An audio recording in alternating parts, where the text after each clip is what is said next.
What's up, guys? I'm here once again to take us through the journey of Throne and Liberty's daunting and almost disastrous development cycle, and give you a glimmer of hope, however small it may be, that this MMO is worth your time and has improved since the last time you might have seen it.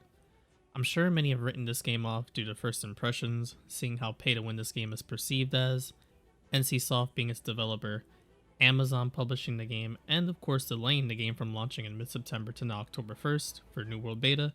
So many reasons as to why you might have stopped following this game. But I am here to just tell you that all the negativity surrounding this game, while is somewhat warranted, is definitely a bit exaggerated and taking away from the extreme positives this development team has accomplished.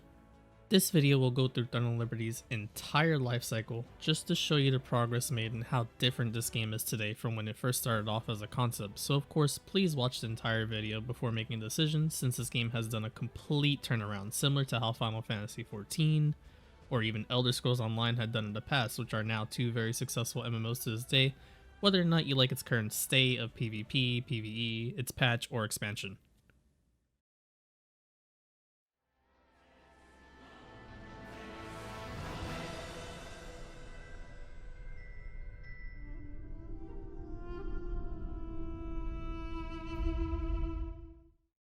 First, let's go back all the way to when this game was called Lineage Eternal and was supposed to be a Diablo dethroner, as the new and shiny top-down ARPG to play and experience, being heavily tied to the Lineage series and lore. This was back in 2011, which is now, from the date of this video being uploaded, 13 years ago, with the ability to team up with friends and experience basically Diablo gameplay, with the added bonus of seemingly being an MMORPG, a term that seems to be tossed around very loosely these days for some reason. The game looked to be a pending success for NCSoft at the time, but of course this idea was scrapped for reasons unknown to the public and that I couldn't Google easily, just to include in this video, but could possibly be due to gaming engines at this time evolving so rapidly and the core idea of big castle siege gameplay basically being impossible with the current PC hardware back then. But who knows for sure other than the developers themselves. Unfortunately for Lineage fans, this game never released.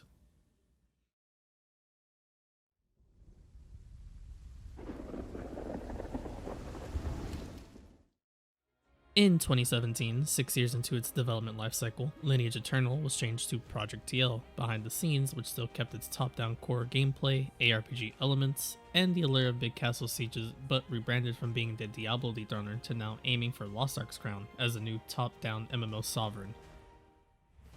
Unlike Lineage Eternal, where actual gameplay was shown at G-Star, all Project TL had to accompany was this flashy trailer that made many excited and generated tons of hype. And yes, this was a cinematic gameplay trailer, but let's be real, unless it's a gameplay video with a HUD, no flashy editing included, and showing definitive proof that it is in fact in-game engine footage, it cannot be classified as a gameplay trailer. As an MMO fan, or even a regular gamer, you should be well aware of this by now, and if not, you will definitely be made aware towards the end of this video not to trust these so-called gameplay trailers. But even without true gameplay, this sparks some hype and seemingly another pending success waiting at NCSoft's feet.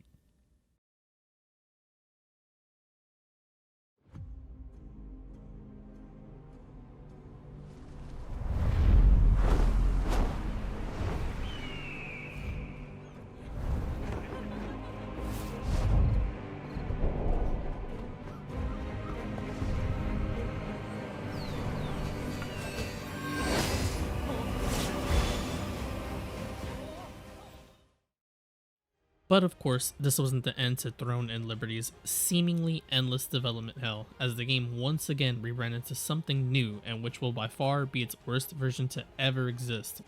Another cinematic gameplay trailer, which showed off beautiful landscapes and beautiful gameplay, and seemingly a functional UI of sorts but very bare bones, Project TL had finally solidified its identity as a castle siege traditional tab target MMO, being crowned as Throne and Liberty. Thousands of players on your screen, big fights, transforming and shapeshifting as your new way to traverse the world instead of the traditional mount system, breaking the Holy Trinity and using a combination of weapons similar to New World, no class archetypes, huge boss fight encounters, fighting as a whole entire server to take it down. This trailer undoubtedly hooked the starved MMO scene, and it took the Eastern MMO scene and even people who are usually Western MMO fans by storm. But this was Throne and Liberty's fatal flaw in disguise that will haunt it forever and still affects it to this day. The biggest mistake any game in today's gaming ecosystem can make, a terrible first impression.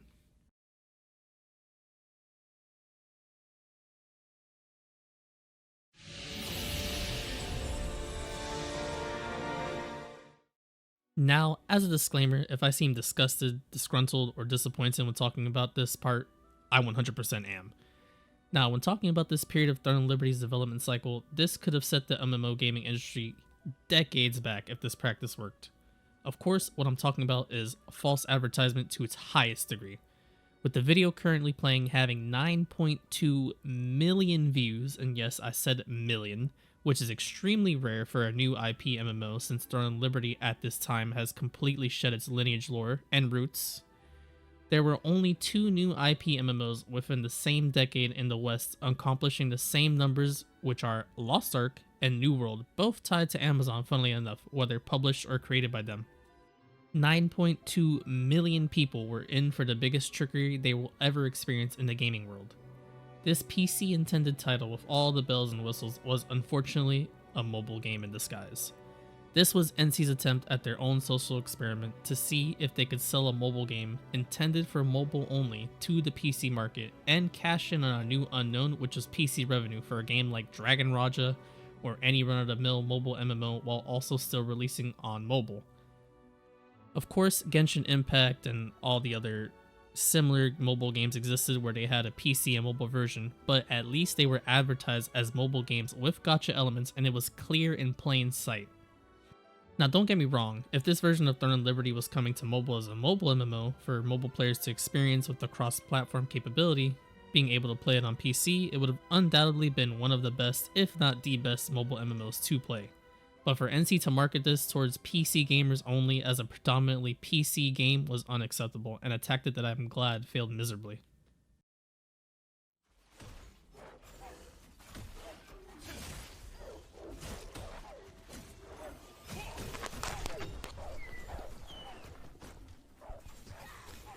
Hello guys, we're currently in the middle of playing Throne and Liberty, and as you can see, it's high action, impactful combat, and we're currently cheering on my character because I can't even do anything anyways, so we might as well give him moral support with the clown wig so he can kill some wolves a little bit faster. Okay, so we've been playing this now for almost 2 hours, a little bit less than 2 hours, maybe 1.5. And as you can see right now, the game is playing itself. I'm doing a quest right now. I need to kill brutal wolves. And I don't have to do anything. First impression, this is the worst game I've ever played and it's not even close. This is just an absolute insult on every single level. Okay, as you can see, I'm playing on the lowest graphics setting. Remember how far back the start of this video went? Yeah, we went 13 years back into the past, and just 1 year ago, this was slated to be the full release for Throne and Liberty. And of course it would leave a bad taste in everyone's mouth.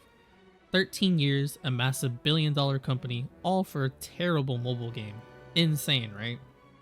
Now, for lack of a better title, this version of Throne and Liberty will be called TL Mobile because that's exactly what it was. TL Mobile still kept its core gameplay being tied to big castle sieges as its main allure, but its core gameplay had completely changed. And yes, of course I am talking about the era of the Astral Hunt, also known as hands-off gaming, also known as Auto Hunt. If you are familiar with any mobile game, this is where you simply click a button and the game plays itself. With all that said, Throne and Liberty with its current dev team has accomplished something truly miraculous. A miracle, some might even call it. A game that was in development since 2011 and in 2023 failed completely. They have done something no other company or development team has ever done before in gaming history in only 1 year's worth of time. I guarantee would never guess what it is, but what they did was they began to listen to the people playing their game, and I mean truly listen to the community. The only content of the game at this time was PvP at certain events and grinding open world mobs, which was clearly very bare bones for an MMO. After the whole mobile fiasco, I took it upon myself to try out the game since word got to me that Astral Hunting, TL's AFK gameplay function, was removed. And Amazon would now be publishing the game even though it was already seen as a massive failure in KR. Did that fix the game? Absolutely not. It was still awful and the worst MMO gameplay to ever be experienced, but even with Amazon handling communication, which is below subpar, somehow the game began improving, and at a rapid pace. At this point of time, after this November test, Throne and Liberty decided to release in Korea in December of 2023, which of course was a failure. But this essentially made KR the test region, or the beta server so to speak, and this is when the game truly started to improve. This feedback that I'm showing is feedback from that first alpha test in NA in November that Amazon asked testers to leave extensive feedback for. Of course, most players' feedback wasn't as constructive or even as lengthy, in NA at least, but surprisingly everything being shown, and literally everything, was implemented and changed and even further improved upon in today's current version of TL thanks to KR and NA players both voicing their concerns. They're grooming up. This guy. The fuck? Damn. He did it. Stunned? Wait, what? The stun What didn't go happened? off, I guess. Where is he? Is he? Wait, what? Oh, he's Wait, dodging. He's Gonna wand bomb me! I just. Oh my god, I'm slept I'm also. dead! I'm dead! Oh, He I was actually like- did it! Coming into the second close test that happened earlier this year around April 2024, all of the changes were immediately noticed, and that was only within a 5-month time frame that such major core gameplay improvements were made, which reignited the drifting ember of hope that I and many others had for this game. Every major problem, and yes, every single major problem that existed in the November 2023 alpha, gameplay-wise, is now non-existent in today's version of Throne and Liberty. Every issue in April's 2024 alpha test had also been approved on with haste. This was apparent just from how short the feedback left on this test was, and no, trust me, it wasn't due to laziness, I promise. Many other improvements were introduced and new content such as dungeons was included in the game, and yes, this game did not feature dungeons originally and was added later into its lifecycle even after their release in KR. The only content prior to this test was farming in the open world, killing mobs, and PvP at events, which was not enough content to take part in. Back to the players' feedback we go, but a step in the right direction was undoubtedly made, and the game was building up attention once again. Fast forwarding to the open beta that everyone experienced, which was in July of 2024, Throne and Liberty was finally open to the public, but something was still missing. The test was essentially the same exact test as the April 2024 alpha, with nothing new to experience other than the crossplay functionality with consoles and even omitting the Castle Siege event, so players didn't get to experience the core reason to play TL. But something was still missing in Throne and Liberty, and hitting max level was still a chore and confusing, gearing still a confusing process to the average player, combat was still a miss for most people playing, and PvE content seemingly being very bare bones, even PvP content not being up to snuff. In hindsight, this July open beta test was flawed at its core and should have been delayed for a little bit later in the month for the public to experience, since once again, the first impressions many had was simply meh. Amazon and NC could have leveraged the next upcoming huge update, which undoubtedly was the update that gave life back into this game. This is where it all changes, the update that truly changed TL for the better and saved it, the skill specialization update on July 24th, and the Hyperboost server. Now, if you don't know what this update is or haven't heard of it, skill specialization is essentially customizing your skills to do something different or enhance them. For example, one skill being Fireball for mages that are using a staff. With no skill specs on, you have to stand still and cast it. There is an option to use skill spec points to make it instant cast, and another to allow you to walk and cast it, so with both of these enabled, you now have a fireball that instantly casts while moving your character. Skill specs solved one of the issues that TL suffered from previously, which was combat not being engaging or fun or feeling different enough when you leveled up, since your skills at level 30 essentially were the same as the skills at level 50, and every skill being single target was unintuitive for a Zerg combat type game, since this is a game that focuses on large scale PvP with thousands on your screen at one time. It was weird for the game to only mostly have single target skills and the AoE skills not being impactful. Of course, the combat and the system itself still has some flaws, but combat is in a much better place than it has ever been in Throne of Liberty. Of course, before this update and even after with future plan updates, there are many changes that made TL more enjoyable, but honestly, it's too many to list unless this video is shooting to be a 2-hour long video. But as a summary, T1 and T2 dungeons, faction-enabled PvP events, 1v1 guild node wars, inter-server PvP events, 3v3 arenas with rewards, mythic dungeons similar to WoW with 30 challenge levels, and new mechanics added to the bosses every few levels, and changing every week, with PvE titles to obtain and flex. Decrease in needed mob farming by changing Master EXP to be granted through contracts as well, making your open world grind points that allows you to get drops to deplete faster, so less time grinding mobs, and you get rewards faster. Dailies taking less than 2 hours so you can enjoy the rest of the game or other games. Rune system to further expand upon the gearing system. Future plan artifact system to once again further expand on the gearing system. Future plan PvP battlegrounds, future plan open world PvP, other than just at nighttime in select areas, new weapons, legendary gear, so much more to come. The dev team for this game continues to improve upon current systems and add new systems to the game that are suggested by the players themselves. Summer 2024 was Throne of Liberty's most successful period of time, and to further show how much they listened to their player base, they even had an event which was their TL Summer Meetup where they invited regular players like you literally watching this video and me to come Q&A for 3 hours and 30 minutes of the 4 hour and 17-minute stream, and went down the line of the audience hearing their feedback from every single player while some of the actual game devs were present and listening to their suggestions. Content creators like Canon, which I'm sure you've heard, or at least watched 1 or 2 of his videos if you're even slightly interested in Throne of Liberty, and Kun, who somehow made them release Arena a week and a half earlier than they planned just by complaining that content isn't released fast enough, even though this game has insanely huge updates every 2 weeks, were present leaving their own feedback for the game's future. What game devs do you actually know that implement the suggestions left by the player base, MMO-wise? Now, the biggest elephant in the room when it comes to MMO is always the pay-to-win discussion. There's no way to get around it, and unfortunately it will always exist until Ashes of Creation decides to finally release, while we are still alive of course, with its promises, but I digress. Before you close the video here, after the answer, there is a full explanation, I promise, so please at least give it somewhat of a listen. Now, is Throne of Liberty pay-to-win? Yes, absolutely. By everyone's definition, whether you have a soft or very hardcore view, it is pay to win. There's no getting around it. But is it so pay to win that you can't play it as a free to play? Absolutely not. In fact, it's better to play as free to play or a small spender. Now, let's explain since TL has multiple systems that pertain to your gear. First off, to clarify, the auction house uses Lucent, which is only obtainable through selling certain tradable items or buying it straight from the cash shop. Now, the system is both bad and good, since any whale can just drop hundreds, thousands of dollars to buy whatever they want, but this allows free-to-plays who play the game to make cash shop currency to buy cash shop items, battle passes, leveling logs, etc. It's truly a double-edged sword. But let's explain why TL is not a game that's heavily impacted by this system.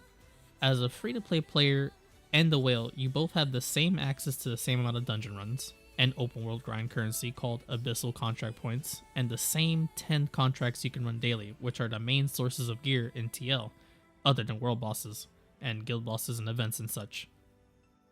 In T1, which at the time of making this video is most likely what will be available to us at global launch only, the gearing systems available to us will of course be the piece of gear itself at its specific grade, followed by enhancing the gear to a level based on the grade of that gear, traits, and finally enhancing these said traits.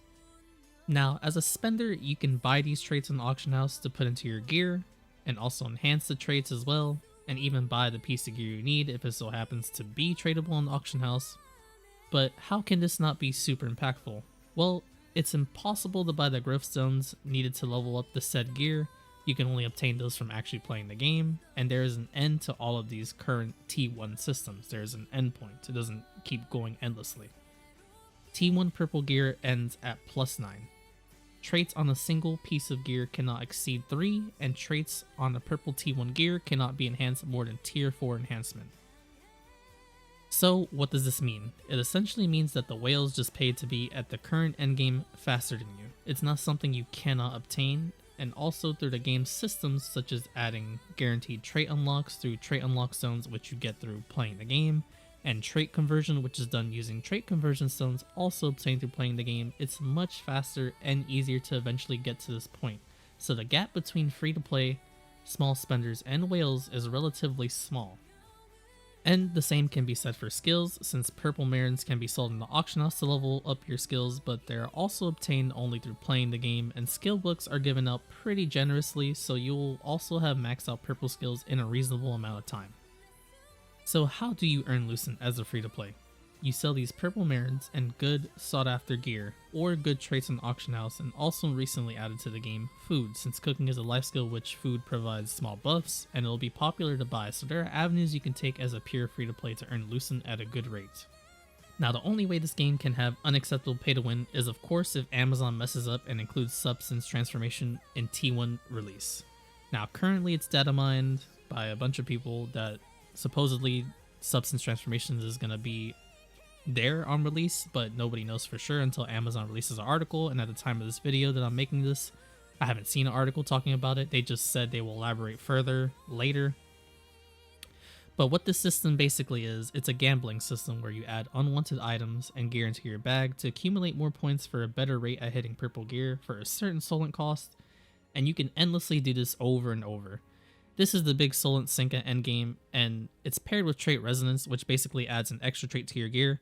Now, it's not necessarily a bad system to have on release, but the only way it could be bad, and I hope Amazon does not mess this up, is including T2 gear in the drop table while T2 dungeons aren't available, which basically allows better gear to be obtained and stronger gear to be obtained from gambling, which is not possible to do as a free-to-play, since you simply won't have enough Lucent to buy the gear needed to get the points accumulated in the gambling, and then the Solent to actually click the button and have the substance transformation go through. Now hopefully Amazon doesn't drop the ball with this and just leaves it out, but if they do include it, if it's confirmed, hopefully at least they take out T2 gear from the drop table if T2 dungeons don't exist. And even if T2 dungeons do exist, it's going to be a while before you get up to par to get the gear score to go and tackle these dungeons. You need to get like 3,500 gear score based off KR, which is not insanely hard, but it's just people can have T2 gear day one and then you're still in tier 1.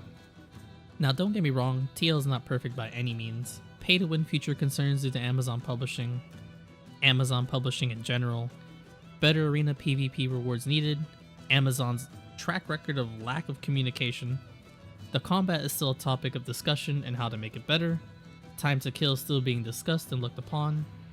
The state of the game is currently tanks and Liberty, with Sword and Shield being in a very strong spot, and having more in your guild means you have an advantage.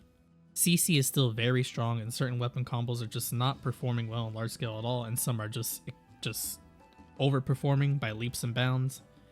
The PvE is surprisingly solid for a PvP focused game after the addition of Mythic Plus dungeons, but the main complaint that I foresee people will be complaining about is that they have to run too many dungeons for maxed out runes, but that's a problem for the future. Did I mention Amazon already? Many issues still exist in the game like every other MMO, but this is no longer an MMO that should be shunned, especially due to how much it's changed in just one single year. Every 2 weeks, Throne of Liberty has a big patch that further adds good, fun content into the game, and systems that drastically change it for the better. New World had people wait 6 months just for its announcement to be a console release. Just remember that as you make your decision to play this game as a New World player, and as an Eastern MMO player who craves PvP, there's not many choices unless you like private servers or Chinese Blade and Soul Neo Classic. And well, BDO isn't looking too hot for the PvP scene anymore, so you might as well try out TL, right? So should you play Throne of Liberty, and is it worth your time? Yes, absolutely, but of course that is for you to decide at the end of the day. I can safely say, and hopefully this doesn't age badly, but with this dev team, I think TL's future is in good hands since the player base's opinions are actually heard and implemented into the game, and in a short amount of time, all for the low cost of free. I want to thank everybody for watching, and soon after this video, closer to the release date of the game, probably like 3 days before the game releases, I'll be making a starter guide video that touches on everything you need to know and to not fall behind. It'll be encompassing everything that you need to know with the game's current systems. I'm still waiting for articles to come out so I can solidify, so I don't include T2 stuff that would confuse new players, because the systems in this game, they really do need to be explained better, and I don't think they explain it too well in the game.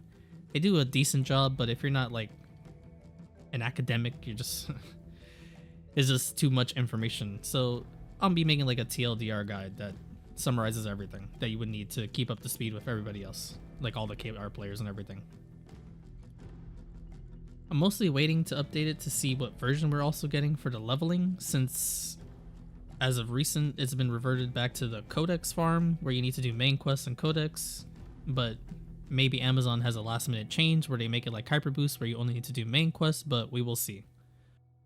Also, yes, I am a certified KR vet. I got the badge, I got the card and everything, and I've played KR and played a ton during all the tests, and I'll be making helpful guides for the games for like dungeons, PvP, and probably some gear builds, maybe. Kind of like to keep that to myself though, since gearing is like 90% of how you do damage in this game. It's not really very skill expressive. You just, all the skills are like, and by skill expressive I mean like outplaying and stuff like that. There's not really like any 1v1s in this game. It's all like large scale builds. So having a nice large scale build, it's like playing an ARPG. Your build is like everything in this game. So I might be making some builds for other classes and stuff like that, but we'll see. I'll be streaming on Twitch whenever I'm playing TL, dropping some more random PvP videos on YouTube most likely. And closer to release, probably around the 21st of September, I think this weekend, probably Saturday or Sunday or something like that. I'll be going live on Twitch and doing my last leveling run to get the whole guide fleshed out and finished. I'll just be basing it off KR leveling since that's probably what we're going to have. We're going to have the Codex and MSQ route. So if you have any questions you want to ask about the game in general, check me out on there. But thanks for watching, thank you for your support, leave a like, dislike, comment, subscribe, and I hope to catch you guys in the next one, or on stream. Take it easy, peace out.